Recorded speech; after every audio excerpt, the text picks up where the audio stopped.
que pour les gens qui regardent. Surtout, diffusez-le. C'est un webinaire qui est fait par la structure régionale d'appui qui appartient donc au réseau santé qualité risque et qui est donc missionné par l'ARS sur ces sujets qui sont des sujets éminemment porteurs d'événements indésirables graves. D'accord. Voilà, donc n'hésitez pas à utiliser le replay auprès de vos soignants. Si vous utilisez le replay, c'est très bien de l'accompagner pour discuter avec eux, hein, éventuellement de l'accélérer s'il faut, hein, sur certains points. Mais ça peut être une bonne matière à petite réunion d'une demi-heure en utilisant le replay et en ciblant des temps importants du diaporama si vous trouvez qu'il y a des temps importants. Moi, je pense qu'il y en a, mais bon, après, c'est moi qui l'ai fait, donc forcément, je suis toujours fier de ce que j'ai fait. Voilà, donc on est là pour l'identito-vigilance. On va demander de couper vos micros, vos caméras. N'hésitez pas à poser des questions dans le chat. Le support vous sera envoyé ensuite par mail, comme l'a dit Mélanie. Alors, on va voir un petit peu ce que c'est que la notion d'identito-vigilance. On va voir que c'est finalement plus large qu'on ne le croit et que, grosso modo, on peut scinder cette notion en deux. Une primaire qui va concerner, en fait, savoir comment se nomme exactement le patient quand il rentre à l'hôpital et comment désormais, quelles sont les normes, et notamment l'INS, et comment appliquer ces normes au bureau des entrées ou pour des soignants qui auraient à faire des entrées en dehors de la présence d'un agent administratif formé, parce que c'est important. Et puis, ça permet aux agents de connaître aussi les normes liées à la récupération de l'identité de quelqu'un et auxquelles il peut être confronté en tant que également patient, et comprendre pourquoi quand on va même dans son établissement public, on demande la carte nationale d'identité, par exemple. Et puis une deuxième notion là qui s'adresse beaucoup plus aux soignants, qui est beaucoup plus de terrain et du soin de tous les jours, c'est ce qu'on appelle l'identification secondaire, c'est-à-dire qu'on sait que Madame Dupont-Micheline s'appelle Madame Dupont-Micheline, mais on va s'assurer qu'à chaque étape du soin et des actes de soins dont elle a besoin, on correspond les bons actes de soins à la bonne personne, c'est-à-dire que si Madame Dupont-Micheline, sur le logiciel de prescription, elle a besoin de 2 grammes d'un antibiotique, ces 2 grammes d'antibiotiques vont bien arriver à Madame Dupont-Micheline et pas à Madame Dupont-Michel, par exemple. Donc voilà, ça c'est l'identification secondaire. Alors quand on regarde un petit peu des exemples chiffrés, on est en 2002-2003, mais on retrouve toujours la même chose et c'est pour ça qu'on continue à faire des formations d'identito-vigilance régulièrement. On a des erreurs d'identito-vigilance qui apparaissent dans les transfusions. Alors 67% des erreurs d'identito-vigilance sont relevées au niveau des transfusions.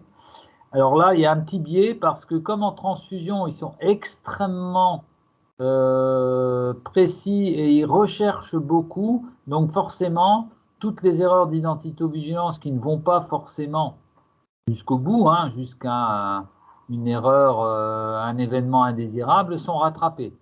Donc forcément, il y a un petit biais, mais ça prouve, la transfusion prouve un petit peu le nombre d'erreurs d'identité qu'on peut faire sur un seul patient pour du soin. 50% des erreurs d'identité sont sur des patients qui ont des noms patronymiques qui sont proches, Duponté, Dupondé, Dumont-Dupont, des choses comme ça.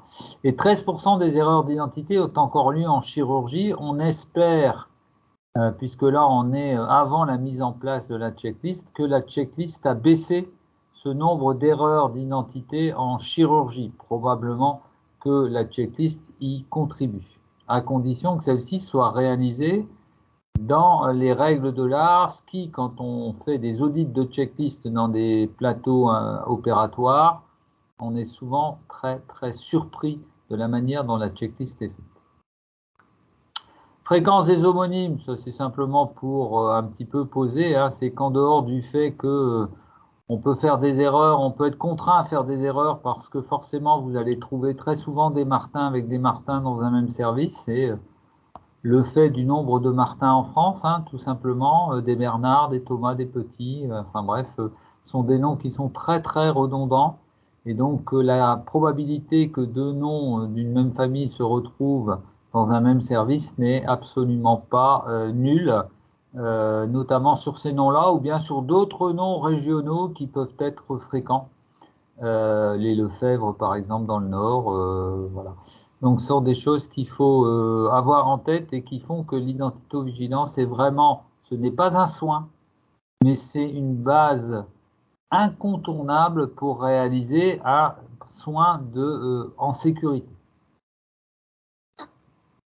Quand on regarde les EIGS qui ont été publiés par l'HAS en 2018, on se rend compte que dans les EIGS graves qui ont été déclarés à l'ARS, donc on est aux ARS, c'est déjà une première barrière, et qui sont ensuite anonymisés par l'HAS, on retrouve 2% d'erreurs d'identification du patient. On est loin, loin, loin de la réalité, puisqu'on est là juste sur les événements indésirables graves déclarés aux ARS. Hein, on sait très bien, pour des raisons multiples et variées, que tous les établissements ne déclarent pas tous leurs événements indésirables graves, et que tous les événements indésirables graves ne sont pas forcément déjà déclarés à l'intérieur des établissements, ou bien repérés par les soignants comme des événements indésirables graves. Alors, que recouvre la notion d'identito-vigilance? Donc, ce que j'ai dit au départ, l'identito-vigilance, c'est l'organisation qu'on va mettre en place dans une institution pour fiabiliser l'identification d'un usager à toutes les étapes de sa prise en charge. Ça veut dire quoi? Ça veut dire que première étape de sa prise en charge, c'est son arrivée dans l'établissement, son inscription dans les différents logiciels de l'établissement. Et là, c'est ce qu'on va appeler l'identification primaire. Monsieur, comment vous appelez-vous? Apportez-nous une preuve de votre identité en tant que personne physique vivant en France. Donc, c'est l'attribution de son identité propre et c'est ça qui va ensuite implémenter tous les logiciels de l'établissement.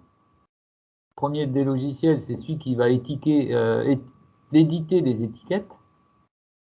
Mais vous allez avoir les logiciels annexes pharmacie, repas, transfusion, éventuellement anesthésie, réanimation, logiciel de gestion des DMI, des matériels implantables, tout ça, tous ces logiciels vont dépendre de cette identification primaire.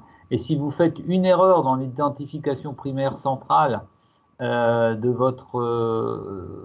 bureau des entrées, vous allez entraîner une erreur sur tous les autres logiciels, des dysfonctionnements et le rattrapage est très compliqué.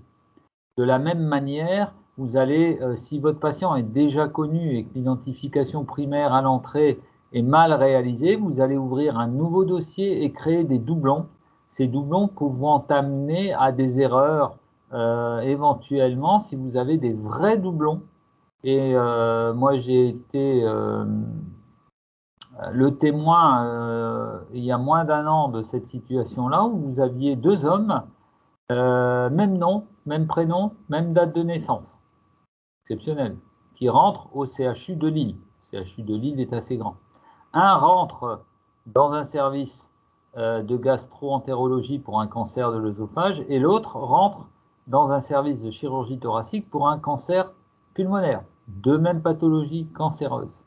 Et l'hôtesse avec un petit décalage, et donc l'hôtesse de chirurgie thoracique, en recherchant l'usager dans le logiciel de l'hôpital, trouve nom, prénom, date de naissance identique et fusionne les deux dossiers. Ce qui fait que le malade qui avait le cancer œsophagien s'est retrouvé avec en plus un cancer thoracique, et le malade qui n'avait pas de cancer œsophagien, lui, il n'avait pas de dossier à l'intérieur du CHR puisque son dossier était fusionné avec le malade précédent. Donc rapidement, l'erreur a été mise en évidence quasiment juste à l'entrée, parce que c'était une pré-entrée qui avait fusionné le dossier, juste à l'entrée du patient. En fait, les deux patients étaient nés à des endroits différents, qui est quand même un des critères majeurs pour valider l'identité qui n'avait pas été recherché. Et ils avaient en plus l'intelligence d'habiter quasiment l'un à côté de l'autre. Donc on se retrouvait avec effectivement une capacité de fusion des dossiers qui était tout à fait propice et qui avait été donc réalisée, mais on n'avait pas relevé l'élément de naissance. Le patient qui n'avait pas de dossier, il a fallu aller ensuite avec l'informatique dépatouiller les comptes rendus radiologiques qui étaient les siens et les comptes rendus radiologiques qui étaient ceux de l'autre patient. Enfin bref, ça a été relativement compliqué, ça a mis plus d'une semaine à pouvoir séparer les deux dossiers. Donc attention, l'identification primaire, elle est importante au premier séjour du patient, mais elle est toute importante si le patient est connu de l'établissement. On refait une identification primaire complète et si on retrouve un dossier, on valide le dossier sur tous les critères qui font l'identité et on verra les 5 critères juste après. L'identification secondaire, là, c'est vraiment à l'étape du soin proprement dit, c'est s'assurer que le soin prévu est bien réalisé au bon patient. Que ce soin soit du prélèvement, du diagnostic, du thérapeutique ou du préventif. Donc l'identification de l'usager tout au long de sa prise en charge, ça c'est fondamental. Il est à noter qu'au décours de la crise Covid, il y a eu quand même un certain nombre d'erreurs d'identité sur les prélèvements PCR, donc des gens qui ont été étiquetés Covid mais qui ne l'étaient pas, et l'inverse a été vrai aussi, ou bien sur les vaccins, avec des erreurs de vaccination. Ça, compte tenu de la masse et de la vitesse à laquelle les choses se sont mises en place, il n'était pas étonnant de se retrouver avec des erreurs d'identité. Alors, l'identitovigilance concerne l'élaboration des documents de bonne pratique, c'est-à-dire que chaque institution doit avoir des bonnes pratiques sur la récupération de l'identité d'un usager, les traits d'identité nécessaires pour la création d'une identité, la manière dont on va chercher une identité sur un logiciel, c'est-à-dire les 3 premières lettres du nom, les 3 premières lettres du prénom, de façon à être relativement large, puis ensuite serré pour retrouver sur le bon patient. La formalisation, la sensibilisation des acteurs, donc est-ce que l'établissement a une formation, a des documents, s'assure que les acteurs ont compris ces bonnes pratiques et savent les appliquer. Et puis ensuite, derrière, vous avez tout ce qui est le rattrapage des erreurs et la gestion des risques, c'est-à-dire une cellule d'identitovigilance qui va récupérer tous les événements dans lesquels on a retrouvé une erreur d'identité, les travailler, voir un petit peu quelles sont les actions qu'on peut mettre en place pour éviter que ces événements ne se répètent, quel est le trou dans la raquette qui fait que chez ce patient, on s'est trompé d'identité, on n'a pas fait attention. Et puis derrière, des actions d'identitovigilance qui sont mises en place par cette cellule. Et cette cellule d'identitovigilance, elle a aussi très souvent une extension vers ce qu'on appelle les droits informatiques parce que forcément, l'identitovigilance rentre également de plein pied dans tout ce qui est l'informatisation de nos systèmes de santé et l'interconnexion identité et système de soins informatiques est relativement importante, y compris en primaire, mais également en secondaire. Importance de l'identitovigilance, c'est assurer. L'objectif, c'est avoir un patient et que ce patient ait une identité unique à l'intérieur de l'établissement, mais également s'il passe d'établissement en établissement, ou bien s'il consulte différents établissements. Cela permet de sécuriser la prise en charge de l'usager, mais surtout, c'est un socle et un élément indispensable pour faire du dossier partagé médical. Si vous avez un dossier partagé médical où vous n'avez pas une identité qui est fiable, vous allez avoir des patients qui vont se retrouver avec des documents d'autres patients pour des homonymies, pour des modifications très minimes de l'orthographe du nom. Certains patients vont se retrouver avec des documents qui ne sont pas les leurs. Donc on ne peut pas faire de dossier partagé médical si on n'a pas une sécurité sur l'identité majeure. Et donc, tous les acteurs de soins, que ce soit les acteurs de ville, que ce soit les acteurs de médico-social, que ce soit les acteurs des établissements de santé, tous doivent avoir la même culture identité. Alors, tout ça pour vous dire qu'à l'heure actuelle, on en est relativement loin et pourtant, on parle de dossier médical partagé et pourtant, vous avez Prédis et pourtant, vous avez Doctolib. Tout ça sont des zones, entre guillemets, de jonction à très haut risque d'erreur d'identité. L'autre élément qui est évident, c'est éviter justement en identito-vigilance secondaire les erreurs liées aux soins et de pouvoir assurer un suivi de l'usager. Alors, différentes difficultés rencontrées en cas de mauvaise identification. Erreur dans la saisie des traits d'identité. Alors, les traits d'identité, c'est quoi? Les traits d'identité, c'est les 5 éléments qui vont dire que moi je m'appelle Christophe Decoun, voilà, et que toute ma vie je me suis appelé comme ça. Ces 5 éléments, c'est quoi? C'est mon nom et mon nom de naissance. Même si je voulais le changer parce que de temps en temps on me traite de Decon, c'est mon nom de naissance et uniquement s'il y a une modification juridique de ce nom de naissance, c'est ça qui fera effectivement foi. Si je me faisais appeler Johnny Hallyday, c'est quand même mon nom de naissance qui serait pris en compte dans le premier. Mon prénom, mon premier prénom, ma date de naissance, j'en suis à 3, mon genre, masculin, féminin. Et tant que je ne suis pas validé juridiquement d'avoir fait modifier mon sexe, je reste malheureusement sur le genre initial. Et enfin, l'endroit de naissance. Comme je vous ai dit tout à l'heure, mes 2 patients, même nom, même prénom, même date de naissance, n'étaient pas nés au même endroit. Donc ces 5 traits sont fondamentaux. Et ces 5 traits doivent être vérifiés sur un papier officiel. Les papiers officiels, donc les preuves prioritaires d'identité, il n'y en a pas 10 000. Il y a la carte d'identité, le passeport, le titre de séjour. Il y a une discussion pour accepter les nouveaux permis de conduire, type carte, un peu format carte bleue. Mais retenez les 3 premiers qui sont quand même pour 99% des gens, tout le monde a à peu près une carte d'identité, un passeport. Et si on n'a pas de carte d'identité ou de passeport, c'est un acte de naissance qui fait foi. Donc on a ces 5 traits avec la confrontation à un document officiel prouvant l'identité. Vous avez vu que là, je n'ai jamais parlé de la carte vitale. Pourquoi? Parce qu'effectivement, la carte vitale va comporter nom, prénom, date de naissance, mais jamais à la caisse primaire d'assurance maladie, vous n'avez une validation officielle du nom, du prénom et de la date de naissance que vous voulez mettre sur votre carte vitale. Ce qui explique probablement un bon nombre de fraudes. Ce qui explique aussi pourquoi, dans certains établissements, on ne tient pas compte des 5 traits essentiels, mais on tient compte de la carte vitale parce que c'est elle qui va rembourser.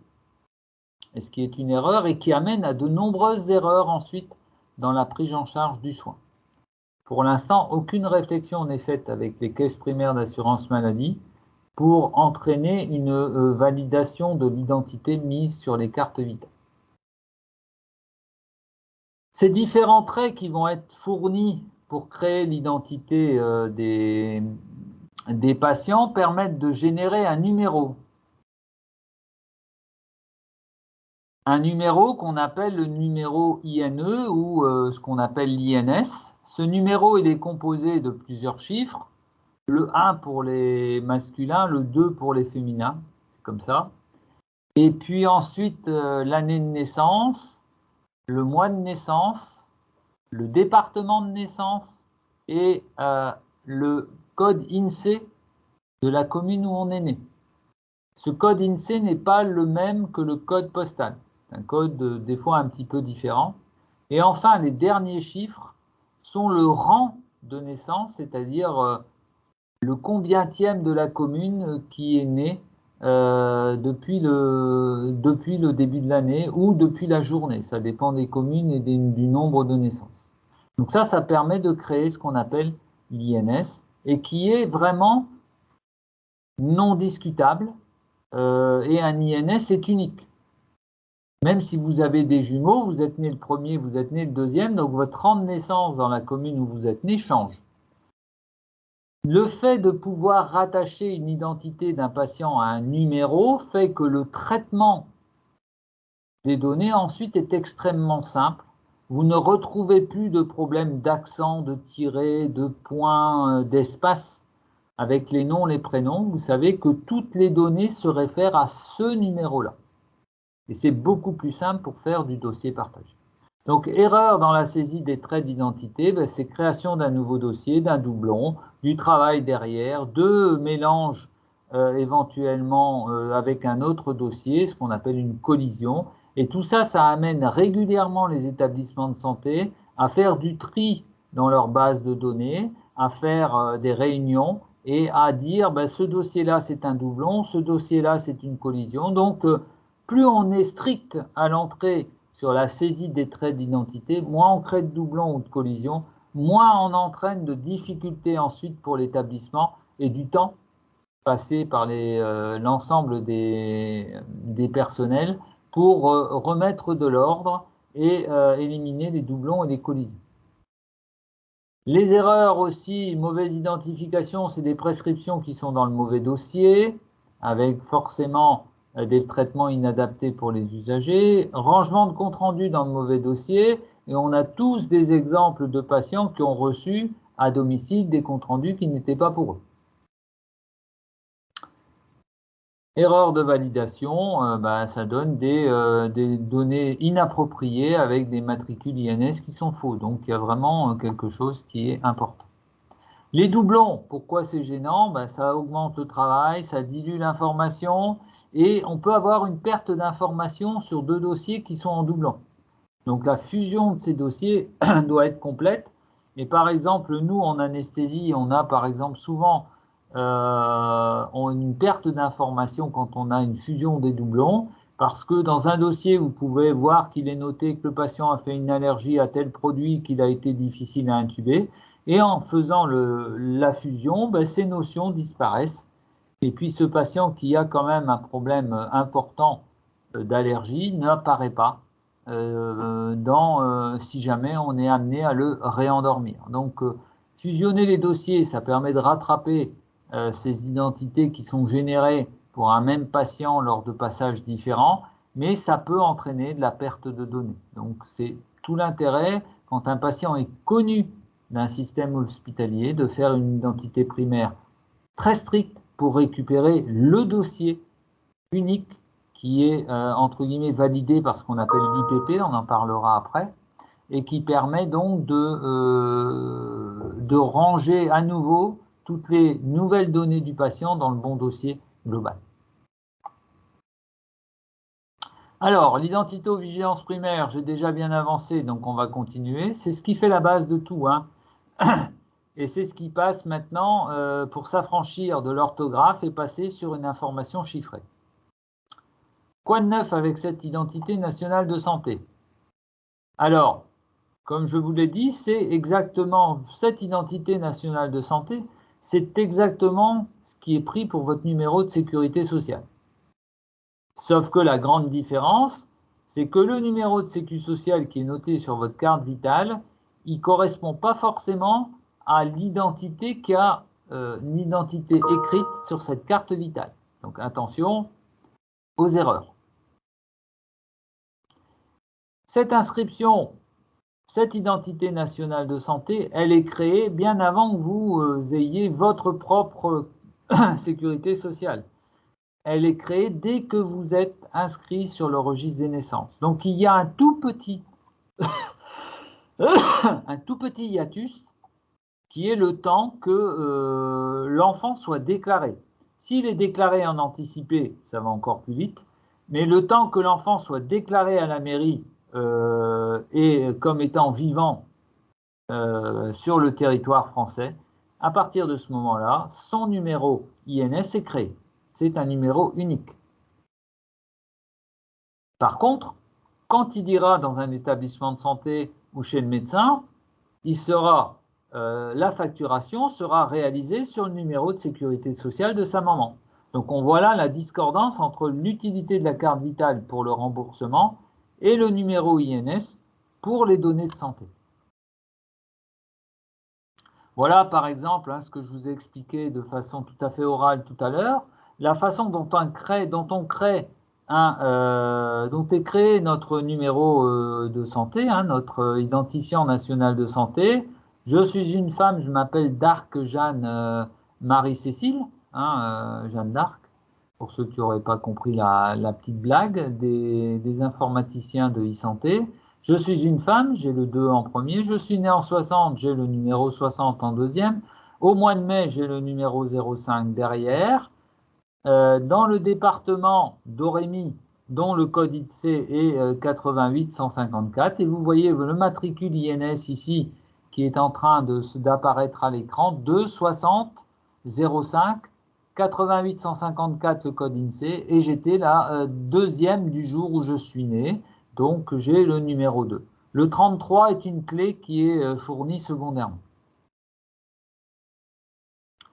Ce numéro est unique. Il est le même numéro de sécurité sociale si vous êtes affilié vous-même à la sécurité sociale, mais si vous dépendez de quelqu'un d'autre, ce n'est pas le même numéro puisque c'est le numéro de quelqu'un d'autre, et c'est notamment vrai pour tous les mineurs. C'est le numéro des parents qui sera pris pour la sécurité sociale, et le NIR ou l'INS du mineur est un numéro différent. Quand on est majeur, l'INS correspond au numéro de sécurité sociale, à condition de souscrire à la sécurité sociale. Voilà, donc ce numéro est vraiment un numéro fondamental. Depuis, normalement, janvier 2021, l'ensemble des données de santé doivent être référencées avec l'INS pour tous les établissements. Et donc, depuis janvier 2021, les établissements de santé, les établissements médico-sociaux ont à charge de se mettre aux normes de cette INS, c'est-à-dire de pouvoir corréler un patient dans un endroit, dans un établissement, le corréler à son INS et rendre toutes les données obtenues dans cet endroit au numéro INS.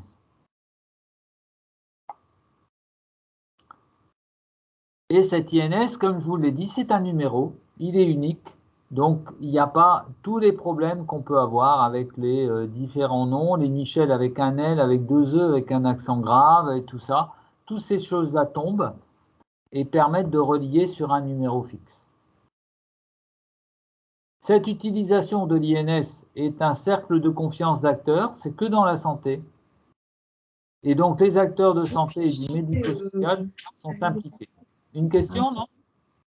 Donc il faut qu'ils aillent rechercher ça. Voilà. Et il y a un référentiel qui existe qui précise la façon d'utiliser cet INS.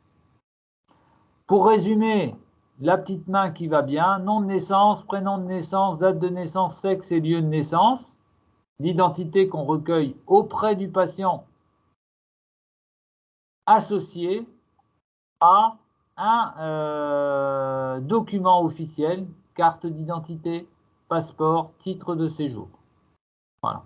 Et avec ça, vous pouvez dire, voilà, j'ai vérifié que sur la carte d'identité, c'est bien ces 5 traits qui sont présents. Donc je peux envoyer ça à la base de données et récupérer l'INS du malade. Les usagers, donc les patients, ne peuvent pas s'opposer à l'utilisation de leur identité INS pour la santé. Ça, c'est quelque chose qui est régi. Voilà. Et l'utilisation de l'INS, forcément, c'est les bonnes pratiques d'identito-vigilance et ça suit le référentiel national d'identito-vigilance. Alors en pratique, comment appliquer ça à l'arrivée d'usager ou du patient? L'enregistrement de l'identité se fait après la consultation d'un document officiel, c'est ce que je vous ai dit, hein, passeport, carte d'identité. Donc voilà, qui est sûre, forte. Hein. La carte vitale n'a pas la force suffisante, c'est la carte d'identité qui permet, avec une photo normalement, de bien identifier l'usager pour ne pas avoir aussi de mésusage ou de falsification. Quand on recherche un patient qui est déjà connu de la base de données du bureau des entrées, on fait la date de naissance et 3 premières lettres du nom et ou les 3 premières lettres du prénom de naissance, mais ne pas saisir le nom et le prénom en entier, de façon à ne pas entraîner des erreurs complètes et de bien ouvrir toute la liste. Parce qu'on peut très bien faire une erreur en ouvrant le nom ou le prénom en entier. Donc il vaut mieux faire la date de naissance, 3 premières lettres du nom, 3 premières lettres du prénom, parce que vous pouvez toujours avoir des gens qui sont très près. Si vous avez un monsieur Fauveau devant vous, F-O-V-A-U, et que parce que dans votre tête Fauveau ça s'écrit F-O-V-E-A-U, vous allez taper Fauveau F-E-V-E-A-U, et pas de bol, s'il y en a un qui a la même date de naissance, vous allez partir sur ce numéro-là. Et les erreurs d'identité, les collisions, les doublons, les mauvaises identités sont toujours des problèmes de ce niveau-là. On pense que 2 personnes n'ont pas forcément la même date de naissance. La probabilité pour une personne par rapport à une autre d'avoir la même date de naissance, c'est de 1 sur 365. Certains d'entre nous jouent au loto, la probabilité de gagner, c'est 1 sur 1 million.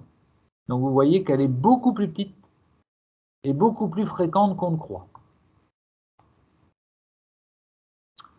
Donc voilà un petit peu pour créer l'identité du patient. J'ai pris un peu de temps pour bien expliquer ça, parce que c'était relativement important que les soignants connaissent la manière dont on récupère l'identité d'un usager. Comment on écrit donc le nom de naissance, surtout pour les dames, parce que y a certaines dames qui sont mariées depuis si longtemps qu'elles ont quasiment oublié leur nom de naissance, pour le peu qu'il y ait un petit peu d'Alzheimer derrière, et qui font que elles ne se souviennent plus ou n'ont plus l'habitude d'être appelées par leur nom de naissance. N'empêche que pour les dames, c'est le nom de naissance jusqu'à la fin de la vie qui reste l'identité primaire. On écrit parce qu'il y a aussi beaucoup de discussions depuis longtemps sur la manière de rédiger les noms et les prénoms. Donc en caractères majuscules non accentués, sans signe diacritique, c'est-à-dire les accents, les trémas, les cédilles tombent. Pas d'abréviation et par contre on conserve les traits d'union, les apostrophes et les espaces. Mais on ne met plus de trémas, on ne met plus d'accent, on ne met plus de cédilles. La date de naissance sous le format forcément jour, mois, année. Et si jamais, ce qui peut arriver, que le patient vous dit « moi je suis né tel jour » et que la carte d'identité, les documents d'identité donnent un autre jour, à ce moment-là, on renseigne 01, 01 et 31, 12, jusqu'au moment où on valide la bonne date de naissance. Le code INSEE, je vous l'ai dit, est différent du code postal. Et si vous n'avez pas le code INSEE pour aller rechercher l'INS du malade, à ce moment-là, on rentre 99 999 et ça, vous récupérerez secondairement. Mais au moins, vous n'aurez pas créé de doublon. Je vous ai mis un exemple ici d'un malade qui s'appelle Monsieur Lefebvre et qui est passé du médecin traitant au radiologue avec 3 identités différentes. Exemple tout à fait possible.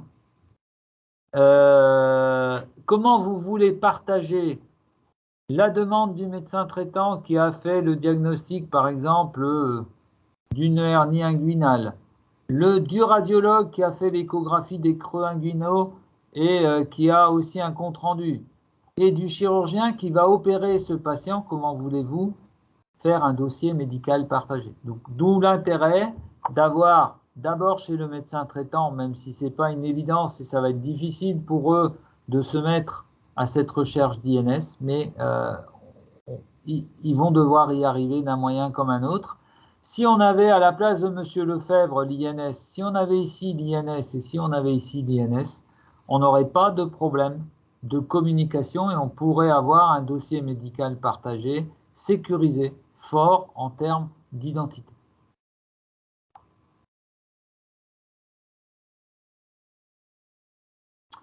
Voilà pour l'identito-vigilance primaire. C'est quelque chose qui est fondamental parce que c'est celle-là qui va donner l'identité du patient pour tout son séjour à l'intérieur d'un établissement de santé. L'identito-vigilance secondaire, donc c'est celle qui intéresse beaucoup plus les soignants. Qu'est-ce qu'on entend par identito-vigilance secondaire et quelle est l'importance des soignants dans cette identito-vigilance secondaire? Le but, c'est le bon soin au bon patient. Alors, pourquoi parler d'identito-vigilance? Tous les soignants vont dire, mais moi, je fais toujours le bon soin au bon patient. Ça, c'est vrai, sauf que de temps en temps, on fait le mauvais soin au mauvais patient. Pourquoi? Parce qu'on a beaucoup de changements dans nos pratiques. Moi, j'ai connu l'époque où on avait la pancarte au lit du malade, on n'avait pas d'informatique, donc on avait une façon d'approcher l'identité et les risques liés à l'identité totalement différentes de celles qu'on connaît maintenant. On a également dans nos établissements de santé, c'est un bien et c'est un mal, un turnover important des patients qui font que les patients ne restent plus le même temps qu'avant à l'intérieur des hôpitaux, que sur une même journée dans un centre d'ambulatoire, on peut sur une même chambre avoir 3 patients. Donc forcément tout ça sont des situations à très haut risque d'avoir des erreurs d'identité. Ça, c'est l'autre point. Et enfin, contrairement à ce qu'on pourrait croire, tout le monde pourrait dire, oui, bon, d'accord, si le bureau des entrées fait bien son boulot, donc les logiciels informatiques sont bien faits, on n'aura pas d'erreur d'identité. Rassurez-vous, l'informatique est un piège à erreur d'identité assez formidable. Quand on veut dérouler une liste de noms ou une liste de présence à l'intérieur d'un service, on peut cliquer sur le malade précédent ou le malade suivant et non pas sur le bon malade, notamment quand on a des problèmes d'astigmatisme, on a du mal à suivre les lignes comme moi. On peut avoir un dossier ouvert de prescription et puis penser, parce qu'on s'assoit derrière l'ordinateur, que le dossier ouvert, c'est le bon malade, et puis prescrire pour ce malade alors que c'était pour un autre malade qu'on voulait prescrire. Donc l'informatique est un piège également au niveau de l'identité, et l'identito-vigilance ne s'arrête pas au lit du malade, elle s'arrête aussi derrière un ordinateur quand on veut faire quelque chose pour un patient. Alors, les événements indésirables, ils racontent quoi? Ils racontent plein de choses, on en a tous entendu parler, les lettres aux mauvais patients, y compris des lettres de décès. Analyse aux mauvais patients, ça c'est un vrai problème de l'identito-vigilance. Quand vous faites par exemple au bloc opératoire 15 coloscopies dans la journée et que vous avez sur ces 15 coloscopies 10 biopsies différentes, il faut vous assurer que ces biopsies sont bien étiquetées, qu'elles sont bien les bonnes biopsies du bon patient. Sinon, vous pouvez vous retrouver avec un patient qui a une biopsie positive, mais qui n'a pas le résultat qu'il faut, et un autre patient qui a eu une biopsie également, mais qui était parfaitement négative, et par erreur d'identité, se retrouve avec une colectomie pour un polype bénin. Donc ça, c'est des vraies histoires qui sont régulières. Donc les prélèvements, que ce soit au bloc opératoire, que ce soit les prélèvements biologiques, et régulièrement les labos de biologie des établissements de santé récupèrent des erreurs simplement en comparant les résultats précédents, disant là c'est impossible qu'un patient soit passé de 40 000 leucocytes à 3 000 leucocytes en 12 heures. Voilà, il y a des choses qui sont impossibles dans la vie. Et donc rattrape les erreurs d'identité ainsi, mais toutes ne sont pas rattrapées. Les hémocultures et permutations d'identité pour les hémocultures, les insuffisances rénales, les anémies, les examens de radio et régulièrement l'Agence de sécurité nucléaire a des déclarations d'événements indésirables où des examens de radio sont faits à une patiente alors qu'elles auraient dû être faits à une autre patiente. Tous les secteurs du soin sont impactés par les problèmes d'identité. Prescription au mauvais patient lors de l'administration ou lors de la prescription. Et très souvent maintenant, c'est un problème de mauvais choix informatique.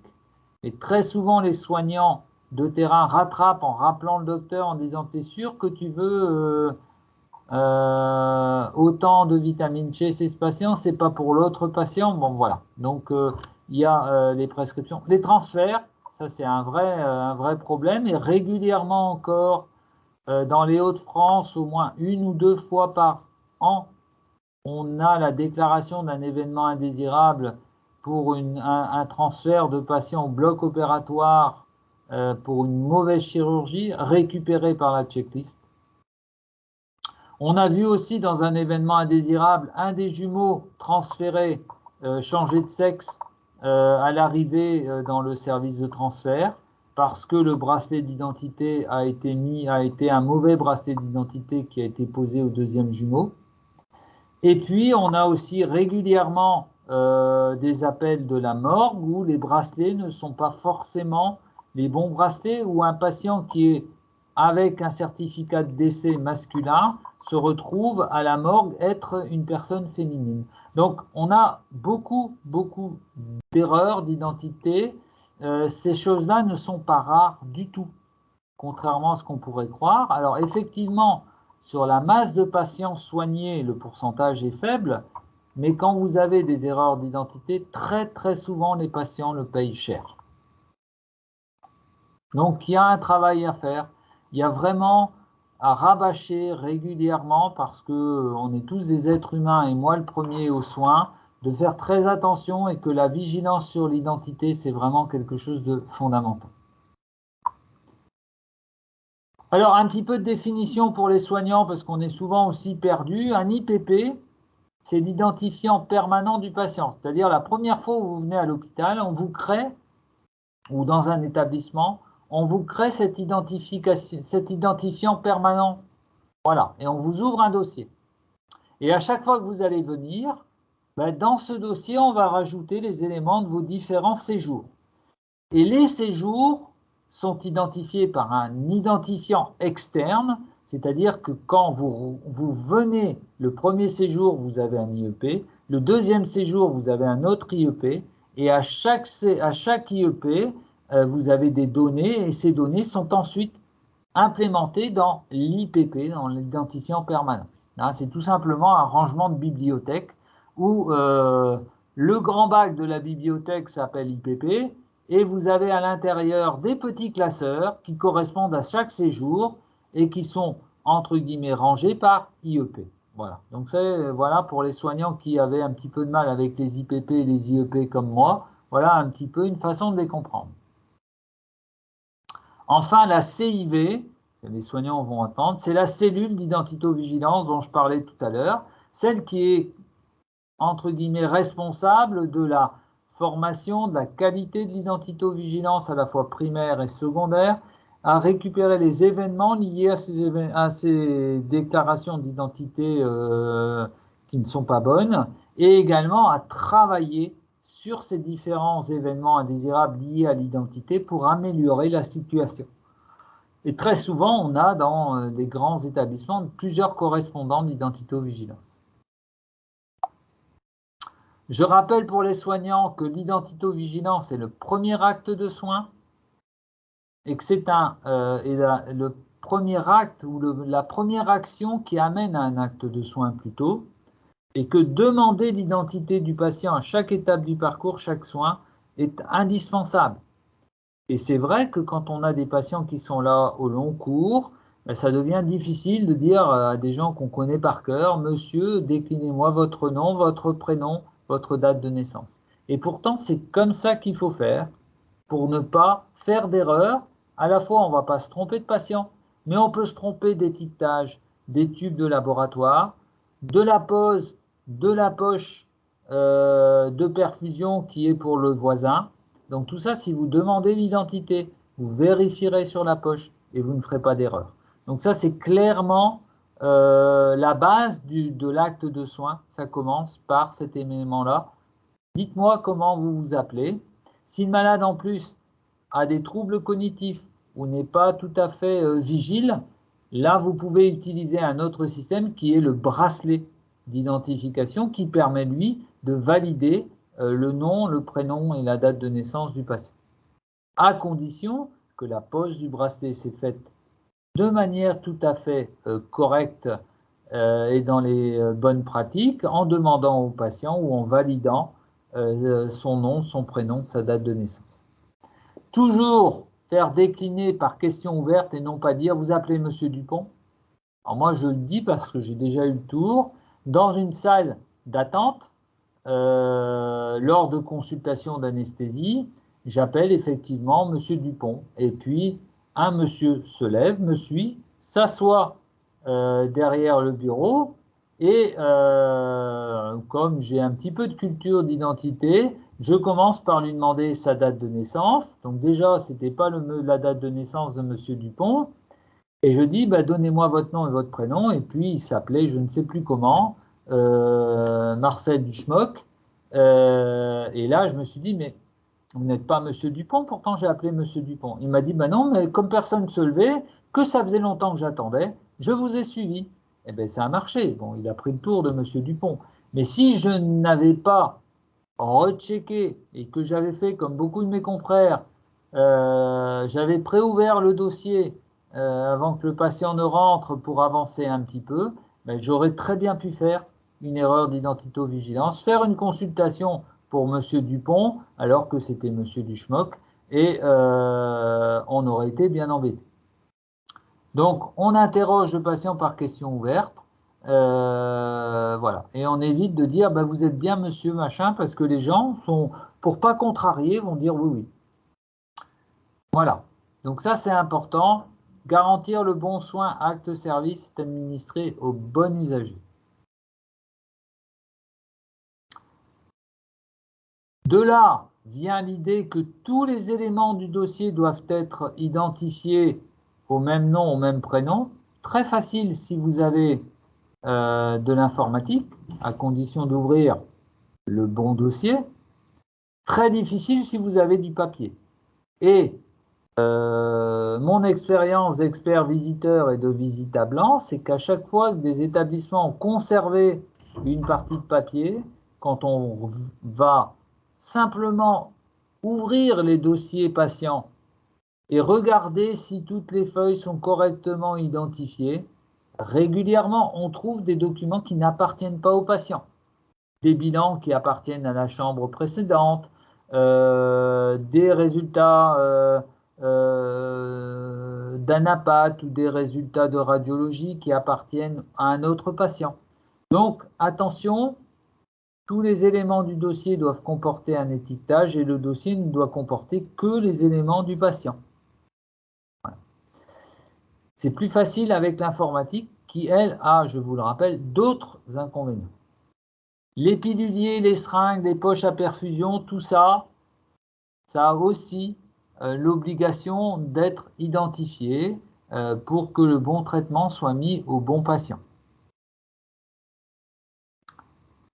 Et puis, chaque soignant doit régulièrement vérifier la concordance entre l'identité de l'usager et le bracelet d'identification. S'il fait une vérification régulière, si on est dans un service où la culture du bracelet d'identité n'est pas forcément importante, il aura l'idée de dire « Tiens, ce patient n'a pas de bracelet, je vais lui en mettre un ». Régulièrement les documents, régulièrement les étiquettes, et les étiquettes préimprimées de façon trop importante sont des sources d'erreurs et d'erreurs d'identité. Idem les comptes rendus des résultats. Autre élément important, la concordance pour tous les services qui, entre guillemets, fonctionnent maintenant, et quasiment tous les services sont quasiment en prescription informatisée, s'assurer que dans la chambre 34, c'est bien le bon patient, et que sur le logiciel à la chambre 34, vous avez bien le bon patient.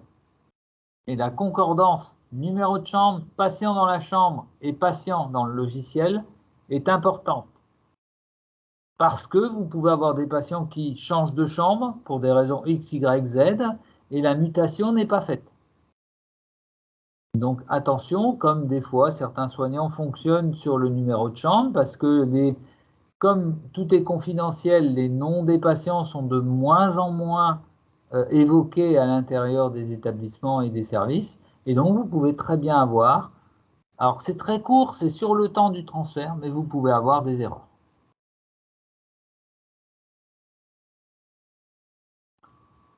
Alors, on a mis en place des barrières de sécurité justement concernant cette identité. Les barrières de sécurité qu'on a mis, c'est le bracelet d'identification.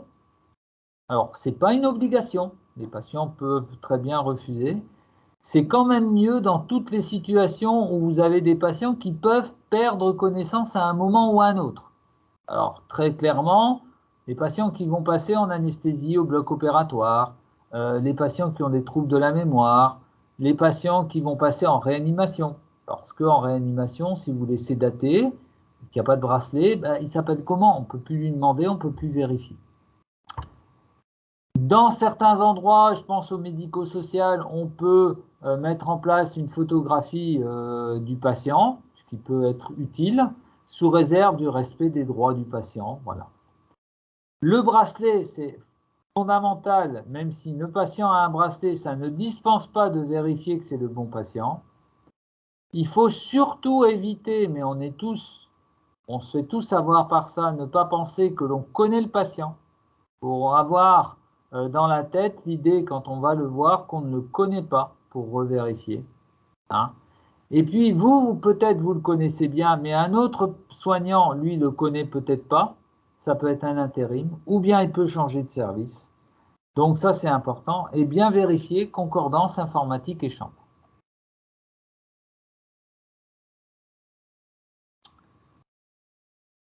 Ces données, qui sont les données d'identité qui arrivent au bureau des entrées, il faut les vérifier. Et en règle générale, les soignants revérifient ces documents à l'entrée dans le service, ce qui est une bonne pratique et qui permet d'affirmer et d'éviter les erreurs d'identito-vigilance primaires qui sont rattrapées à l'entrée de la chambre, avec une vérification régulière de ces éléments.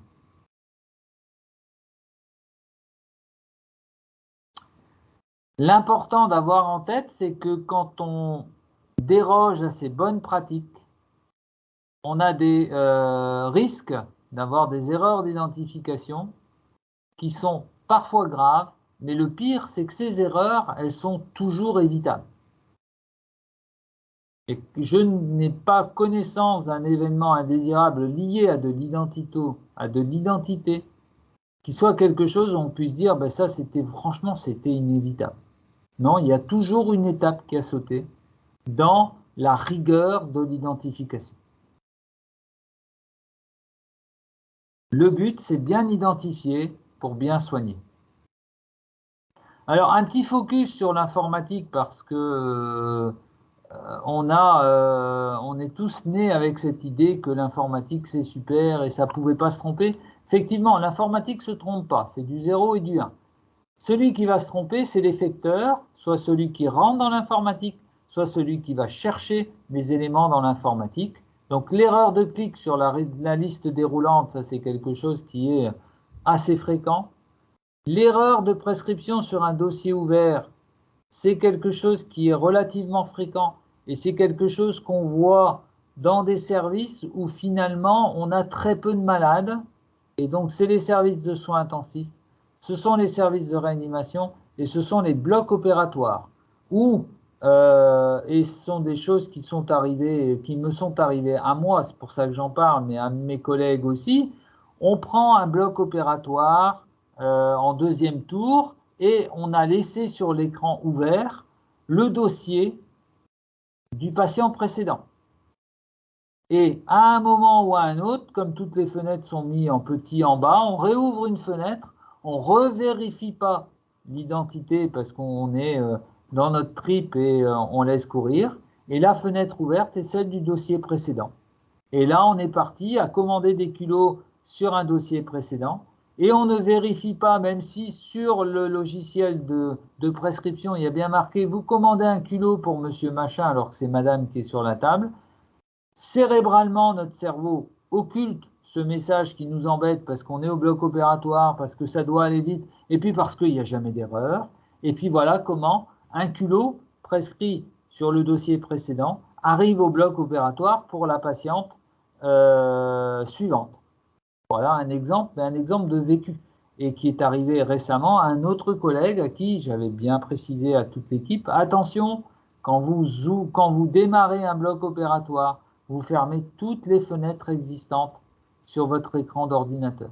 Et à la limite, quand on veut faire une prescription, c'est pareil, on ferme toutes les fenêtres et on réouvre le logiciel. Alors forcément, c'est du temps un petit peu perdu, mais c'est aussi du temps de gagner, parce que quand vous faites une erreur de prescription, le fait de la rattraper, ce n'est pas toujours évident et ça peut prendre du temps. L'erreur de clic sur le numéro de chambre, c'est la même chose que la liste. Les homonymes, voilà.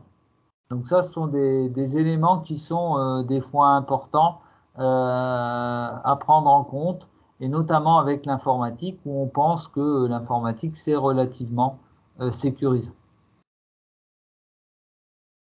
Alors, les messages qu'il faut bien retenir sur l'identitovigilance, et on va peut-être regarder après quelques erreurs pour bien se rendre compte que c'est important. La vérification de l'identité, c'est un acte continu de soins et je pense que chaque soignant, au début de son poste, au minimum, doit vérifier l'identité de son patient, même s'il le connaît. Identité patient, identité chambre, bracelet, identité sur l'informatique, est-ce qu'il est au bon endroit? Je pense que ça devrait faire partie d'une checklist de début de prise de poste pour tous les patients. Alors c'est évident hein, que quand vous êtes une infirmière, vous avez 28 lits le soir, ça fait du job. On est d'accord, mais ça veut dire qu'il faut donc augmenter le personnel pour avoir une sécurité identitaire suffisante. Le patient, le bracelet, ça c'est important pour chaque acte de soin. Notamment tout ce qui est prélèvement laboratoire. Normalement, les soignants savent qu'ils doivent aller au lit du malade avec les tubes adéquats non étiquetés, que l'étiquetage doit se faire une fois qu'on a vérifié la concordance entre le patient à qui on fait le prélèvement et les étiquettes dont on dispose, et ensuite on peut étiqueter ces tubes. Vous savez très bien que les pratiques, les dérives font que très souvent, les soignants préparent leur bilan des fois dans les salles de pause avec tous les tubes étiquetés et on part avec la pochette de tubes. Et comme on est un peu fatigué parce que c'est souvent les patients de nuit, les soignants de nuit qui font les bilans, eh ben on ne prend pas le soin de vérifier que les tubes sont au bon nom et on se retrouve comme ça avec des erreurs d'identité.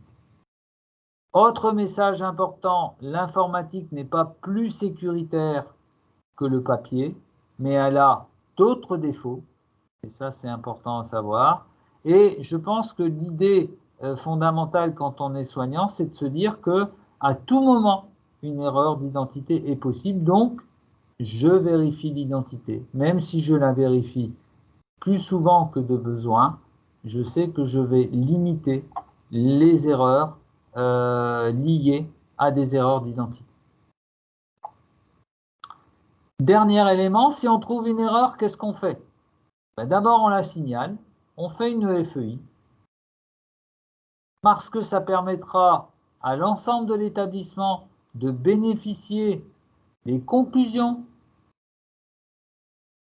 des causes qui ont permis d'arriver, qui ont permis l'erreur, et donc d'y travailler, de sensibiliser tout le monde. Si moi j'avais gardé pour moi-même l'erreur de culot, de prescription de culot, ça n'a pas de sens. Moi je sais, je fais maintenant attention, je ferme. Et pourquoi pas en faire profiter les autres? Parce que si ça m'est arrivé à moi, ça arrivera à quelqu'un d'autre. Voilà. Si maintenant cette erreur est une erreur dans l'informatique, une erreur profonde liée au dossier du patient, on ne change pas la configuration, on reste comme ça. Moi, c'est la réflexion que j'ai eue dans mon service en réanimation où on ramène des gens intubés, ventilés, sédatés, donc incapables de fournir leur identité, et il arrive que des personnes arrivent sans bracelet d'identité. Donc, on pose ce malade dans la chambre 6, il y a quelqu'un qui transfère le dossier et le met à chambre 6,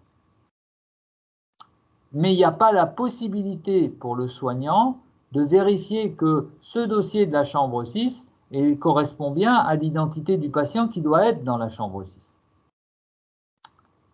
Donc dans ce cas-là, tant que le malade n'est pas réveillé et qu'il ne peut pas valider son identité, vous êtes obligé de continuer là-dessus puisque vous avez un dossier, une ouverture, des choses comme ça.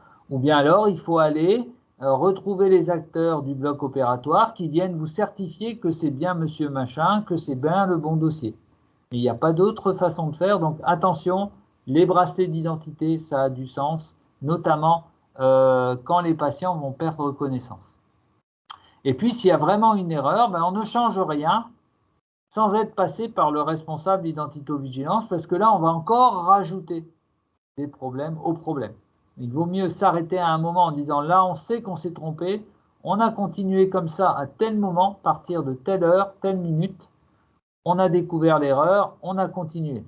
Et là, les correspondants identito-vigilance pourront dans les logiciels faire le fusionnement ou la collision nécessaire. Maintenant, un petit tour des différentes erreurs. Si vous n'êtes pas convaincu, des exemples, l'erreur de dose. C'est un événement fréquent dans les médicaments. Alors, les erreurs de dose, ça peut être des erreurs de calcul, ça peut être des erreurs liées au poids, liées à la taille, liées à l'âge, des erreurs de médicaments. Et puis, vous voyez que dans un certain nombre de cas, l'erreur de dose, c'est parce qu'on s'est trompé de patient. Voilà. Donc ça, c'est relativement important. Quand on est allé brancher le médicament, quand on est allé injecter l'antibiotique, on n'a pas vérifié l'identité du patient et croisé les données entre la prescription, la préparation et le patient. Alors, pour l'Omedit qui recueille les déclarations d'erreurs médicamenteuses, vous voyez qu'il y en a eu 2600 en 2018, 1800 en 2019. Sur les Hauts-de-France, on a environ 6% d'erreurs où on retrouve des problèmes d'identito-vigilance. Alors, très souvent, on a des erreurs, notamment médico-sociales, sur les piluliers dans les salles à manger. Clairement, ça, des échanges, la position au mauvais endroit. Donc ça reste des erreurs très fréquentes. Mais on a aussi des erreurs médicamenteuses de plus en plus déclarées, par exemple en radiodiagnostic, avec les isotopes. Les malades qui ne reçoivent pas le bon isotope parce que c'était le malade précédent qui aurait dû l'avoir ou le malade suivant. Donc on a des erreurs médicamenteuses qui touchent tous les champs, y compris les radioisotopes. Tous les médicaments sont concernés, et notamment des médicaments à risque comme les morphiniques, comme le potassium, comme l'insuline, comme les anticoagulants. Donc tous les médicaments, toutes les formes. Donc les erreurs d'identité au niveau des prescriptions et de l'administration des médicaments, c'est quelque chose de banal, de fréquent, pour lesquels on a toujours un très gros travail à faire, ce qui explique le travail sur les interruptions de tâches, le fait de demander au personnel de préparer, notamment dans tous les services de soins critiques, de préparer quasiment les perfusions au lit du malade, d'étiqueter l'ensemble des éléments qu'on va poser au patient, de façon à avoir le moins de risques sur l'identité possible. Ces erreurs d'identité, c'est très fréquemment au niveau de l'administration, un petit peu au niveau de la prescription. Et aussi, vous voyez, même avec des délivrances nominatives, on arrive à avoir des erreurs d'identité. Ça touche ce qu'on appelle les never event. Alors ça, c'est pour les soignants. Vous savez que les pharmaciens et notamment l'OMS ont édité une liste de médicaments sur lesquels on ne devrait plus faire. On ne devrait plus avoir d'événements indésirables. Parmi ces médicaments, il y a les anticoagulants, il y a le potassium, il y a le méthotrexate, il y a l'insuline. Donc, et vous voyez que régulièrement, on a encore des événements indésirables avec ces médicaments. Et dans un certain nombre de cas, ces événements sont liés à des erreurs d'identité.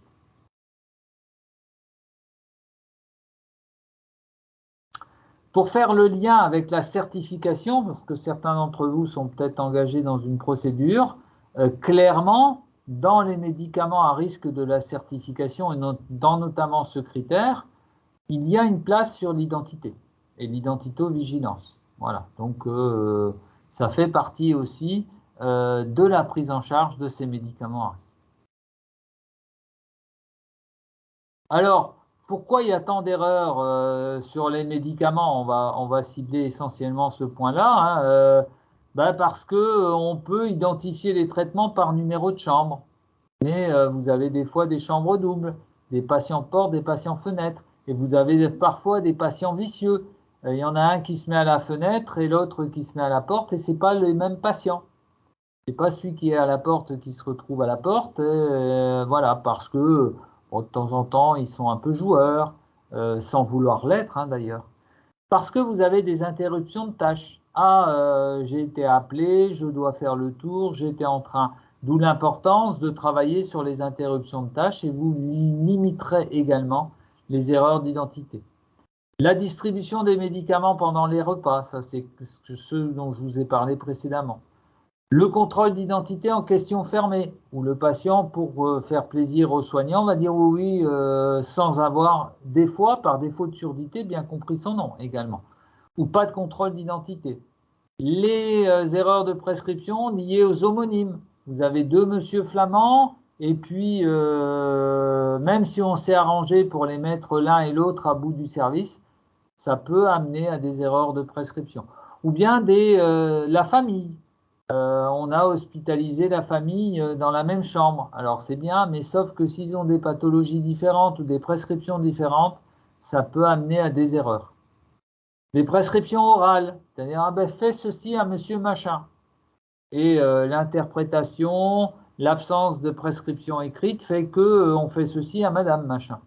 Donc voilà, tous ces éléments-là, les nouveaux arrivants, ça alors c'est clair que de nombreux événements indésirables sont déjà souvent en lien avec la présence d'apprenants, de juniors, mais également en lien avec les intérimaires.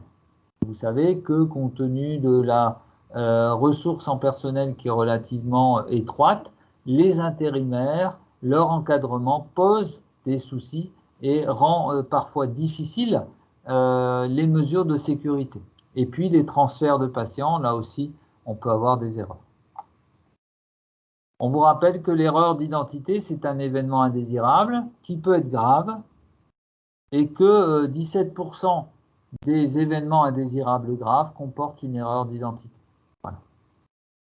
Bon, je vous rappelle que les événements indésirables graves liés aux soins doivent être déclarés tout d'abord à l'ARS qui va vous demander de remplir un premier volet, puis un deuxième volet 2 mois après qui va comporter l'analyse de l'événement.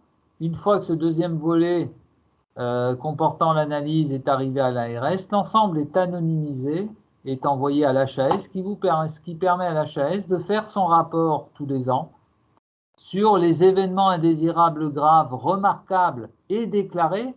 Je vous rappelle que, comme je vous ai dit tout à l'heure, ce n'est qu'une toute petite partie de l'iceberg, hein, des événements indésirables qui ont lieu en santé, et de permettre ensuite de travailler ces événements pour vous faire ce que vous voyez régulièrement publié par l'HAS, les flashs sécurité. Il y en a eu un sur les suicides, il y en a eu un sur les curares, il y en a eu un sur le potassium, qui sont tirés de ces événements indésirables graves anonymisés au niveau national. Voilà, je vais m'arrêter là. Il y a plein d'exemples dans le diaporama, vous l'aurez. Je laisse ouvert un petit peu le webinaire aux questions, si vous souhaitez. J'arrête le partage, voilà, et je remets ma caméra.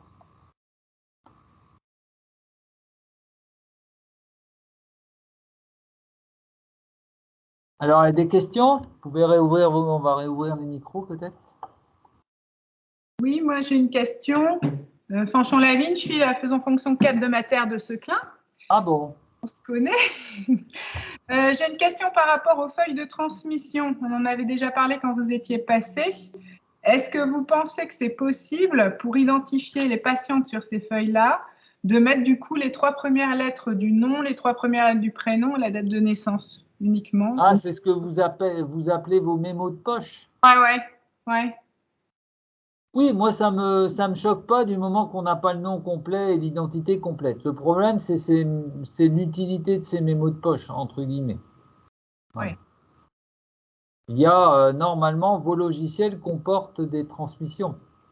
Moi, je peux vous dire clairement, là je vais être de garde ce soir, il y a 24 lits, je prends toutes les transmissions en oral et il y a un logiciel informatique qui a les observations médicales, les évolutions, et ça me suffit pleinement pour prendre en charge les malades.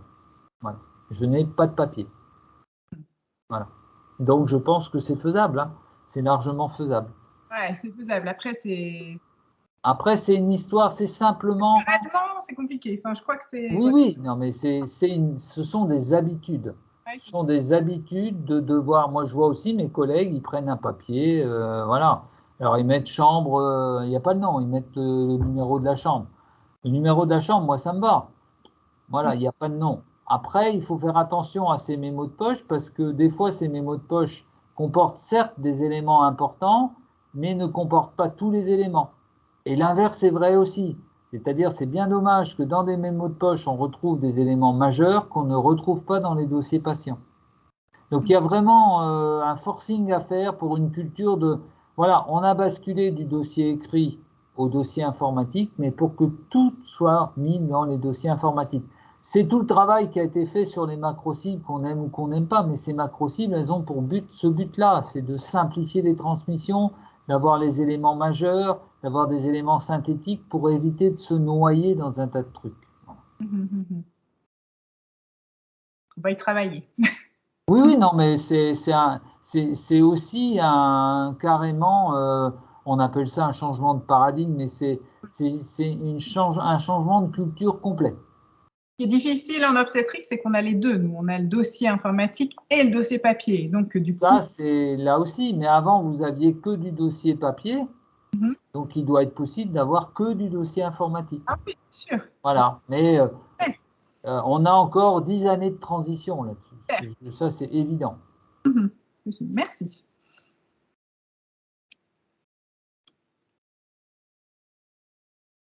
Pas d'autres questions?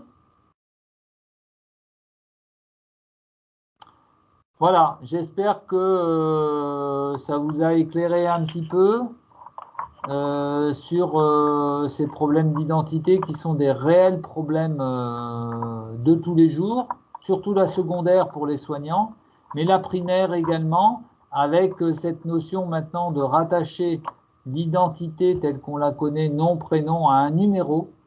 Et ce rattachement à ce numéro demande de la rigueur au moment où on va réaliser notamment ce rattachement. Voilà.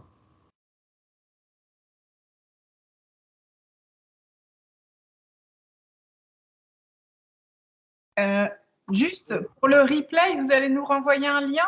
Comment ça marche? Oui, je pense que Mélanie ou Sarah vont vous renvoyer un lien, hein, vous inquiétez pas. Ok, bah comme la date. Ouais. Et de toute façon, on mettra peut-être le lien en disponibilité sur le site du RSQR. Ouais, d'accord. Voilà. Bonne journée à tous. Merci Bonne d'être journée, venus au Bonne webinaire. journée, merci beaucoup. Merci beaucoup. Au revoir, merci beaucoup, bonne journée. Ah.